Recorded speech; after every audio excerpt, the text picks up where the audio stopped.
राधे राधे। मंगलम भगवान विष्णु मंगलम गरुड़ध्वज मंगलम पुंडरीकाक्ष मंगलाय तनो हरि। आज हम आपको एक बड़ी ही सुंदर कथा सुनाते हैं। वह कथा परम भक्त श्री दौलत राम जी की कथा है। एक किसी गांव में बड़े ही धनी दौलत राम जी रहते थे। साहूकार थे, परंतु धनी तो बहुत थे, कंजूस बहुत थे। धनी के साथ साथ जितना धन था उससे ज्यादा कंजूसी थी उनके अंदर, और कोई संतान भी नहीं थी। अब वृद्धावस्था आई, वृद्धावस्था आ गई, वृद्ध हो गए, परंतु मोह माया नहीं गई धन से। धन में निरंतर मन ही लगा रहता, हमेशा कमाने की ही सोच रहती है।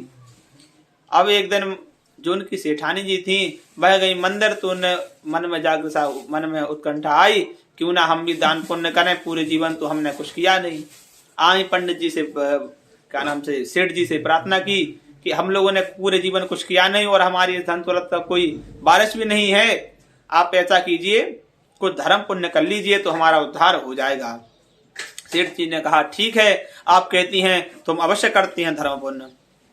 तो अब सेठ जी ने पंडित जी को बुलवाया और पंडित जी से कहा कि पंडित जी कोई अच्छा सा हमारे लिए उचित कोई पुण्य धर्म बताइए, कोई नियम बताइए, पूजा पाठ बताइए। तब पंडित जी ने कहा ठीक है महाराज, आप तो धनीमानी व्यक्ति हैं, आप ऐसा कीजिए, आप यज्ञ कराइए। तब सेठ जी ने कहा यज्ञ कैसा होता है? सेठ जी तो कुछ जानते नहीं थे, कभी किया ही नहीं जिसने, तो क्या जानेगा। पंडित जी ने बताया भैया यज्ञ तो बड़ा विस्तार से होता है, ब्राह्मण आएंगे, हजारों व्यक्ति आएंगे, सबके भोजन प्रसाद की व्यवस्था करनी पड़ेगी, ब्राह्मणों को दक्षिणा देनी पड़ेगी। सेठ जी घबरा गए। सेठ जी कहले अरे भैया इतना धन हम खर्च नहीं कर सकते।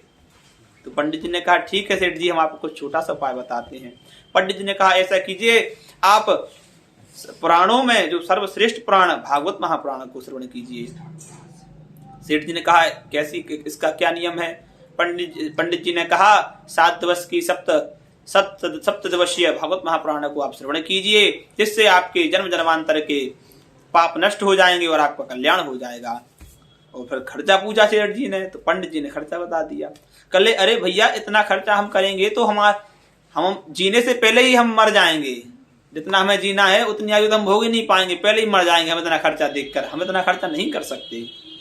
तब पंडित जी ने कहा ठीक है भैया, हम तो समझ गए आप क्या कर सकते हैं। तो उन्होंने कहा भैया सबसे सरल उपाय कलयुग में तो सत्यनारायण भगवान की व्रत कथा ही है, आप सत्यनारायण भगवान की व्रत सुन लीजिए, व्रत को सुन लीजिए। तब सेठ जी ने कहा उसमें क्या होगा? तो पंडित जी ने सत्यनारायण भगवान की विधि बताई। भाई केले का फल, शक्करा, घी, दूध, गेहूं का चूर्ण, यह सब सामग्री लानी पड़ेगी। बंधु बांधवों द्वारा ब्राह्मणों को बुलाकर कथा श्रवण करनी पड़ेगी। तो सेठ जी कहने लगे भैया इसमें भी खर्चा है, बंधु बांधव आएंगे, उनके लिए सुबह शाम की भोजन की व्यवस्था करनी पड़ेगी, पंडित जी को कुछ लेना देना होगा। अरे कोई पंडित जी आप समझे नहीं, कोई ऐसा बताइए इसमें खर्चा हो बिल्कुल कम और लाभ हो बहुत अधिक। तब पंडित जी को विचार आया कि सेठ जी टका तो खर्च करना चाह ही नहीं रहे हैं। पंडित जी भी ब्राह्मण तो उदार होते ही हैं। तो पंडित जी ने सोचा कि भले ही सेठ जी कैसे भी हों, मगर इनकी धर्म के प्रति इच्छा हुई है, धर्म को करने के लिए इनके मन में जागृता आई है, तो इन्हें कुछ उद्धार इनका होना चाहिए अवश्य। तो पंडित जी ने उन्हें सर्वश्रेष्ठ मानसिक भक्ति बताई। मानसिक भक्ति कैसी? मानसिक भक्ति मन के द्वारा की हुई भक्ति को मानसिक भक्ति कहा जाता है। जो भी हम मन से भगवान को समर्पण करें वह मानसिक भक्ति है, और यह सर्वश्रेष्ठ भक्ति मानी गई है। क्यों? क्योंकि यदि हम कर्म कांड आदि करते हैं, भगवान को सात्विक रूप से जो भी भगवान को सामग्री अर्पण करते हैं, उसमें तो हमसे त्रुटियां हो जाती हैं, शुद्धि अशुद्धि का भी देखना पड़ता है, और मन हमारा वैसे ही अपवित्र है। हम तो हमेशा काम विकासनाओं में लगे हैं। सारा संसार व्यक्ति कभी भी मोबाइल उठा लेते हैं, कभी भी लोगों से बातचीत करने लगते हैं, तो इसमें सफल नहीं होता है। तो मानसिक भक्ति क्या है? बढ़िया भगवान के सामने जाइए, नेत्र बंद कर बैठ जाइए और मन में ऐसा मन में संकल्प कीजिए कि हम भगवान के लिए 7 नदियों का जल लाकर भगवान का अभिषेक कर रहे हैं, सर्वश्रेष्ठ फल भगवान को अर्पण कर रहे हैं, सर्वश्रेष्ठ पुष्प अर्पण कर रहे हैं।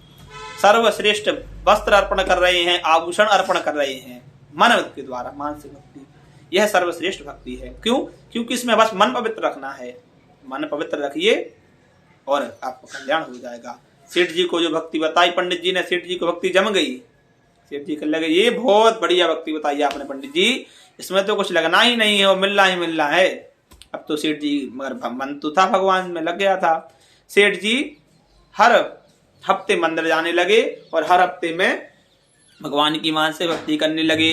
अब धीरे धीरे सेठ जी के सालों बीत गई भक्ति करते हुए, मानसिक भक्ति करते हुए। अब एक दिन सेठ जी ने सोचा भगवान को हम बढ़िया साबूदाने की खीर पकाते हैं। तो सेठ जी मन में बना रहे थे। अब खीर बनाते बनाते सेठ जी से उसमें चीनी ज्यादा डल गई खीर में। अब सेठ जी थे तो कंजूस, चाहे मन में हो चाहे प्रत्यक्ष हो, मगर कंजूस तो व्यक्ति रहेगा ही। तो जो सेठ जी कंजूस थे, तो सेठ जी ने सोचा कि अगर चीनी आज ज्यादा डाल दी तो कल के लिए तो कम पड़ जाएगी, और चीनी ज्यादा डाल दी तो भगवान को भी शुगर हो जाएगी। तो सेठ जी ने क्या किया, चमचा मन में ही चमचा उठाया और खीर में डाल दिया। किसमें से कुछ चीनी तो आया, सुखों के काम आ जाएगी।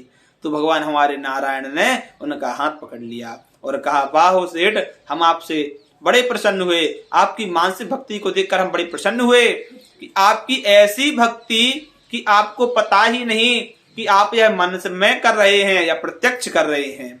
भगवान ऐसी भक्ति से भी प्रसन्न हो जाते हैं। ये जरूरी नहीं कि भगवान को आप धन चढ़ाएं, भगवान को आप सर्व सामग्री चढ़ाएं। अरे ये तो भगवान का दिया हुआ ही है, भगवान को इसकी कोई जरूरत नहीं है। वो तो आपके लिए इसलिए चढ़ाना आवश्यक है। क्यों? क्योंकि हमारे पास ना जाने कहां कहां से धन आता है, तो उसका कुछ परसेंट भगवान के लिए लग जाए, कुछ परसेंट संत महात्माओं के चरणों में समर्पण हो जाए, तो हमारे उस धन की शुद्धि हो जाती है। वह हम दूसरों का कल्याण नहीं करते उस धन से, उससे भी हम अपना ही कल्याण करते हैं। तो इसीलिए बंधुओं, प्रत्यक्ष भक्ति भी करें, मानसिक भक्ति भी करें। जिसके पास धन हो वह धन का दान करें, जिसके पास नहीं है तो वह मानसिक भक्ति करें और बस भगवान की सेवा करें। सनातन धर्म से जुड़े रहें, सनातन धर्म को निरंतर आगे बढ़ाइए। क्योंकि धर्म रहेगा तो हम रहेंगे, और हम रहेंगे तो धन रहेगा। जब हम नहीं रहेंगे तो धन भी नहीं रहेगा, और जब धर्म नहीं रहेगा तो कुछ नहीं रहेगा। इसीलिए सर्वश्रेष्ठ धर्म है, तो धर्म की रक्षा कीजिए। धर्मो रक्षति रक्षिता, धर्म की रक्षा करेंगे, धर्म हमारी रक्षा करेगा। और मित्रों, ऐसी ही अनेक वीडियो को देखने के लिए आप हमारे YouTube चैनल वैदिक ज्ञान गंगा को सब्सक्राइब करें, और हमसे जुड़ने के लिए हमारे YouTube चैनल को बेल आइकन करें। और डिस्क्रिप्शन पर हमारा नंबर दिया हुआ है, तो यदि हमसे कोई भी प्रश्न आदि करने हो तो उस नंबर पर कॉल करें। जय जय श्री राधेश्याम मित्रों।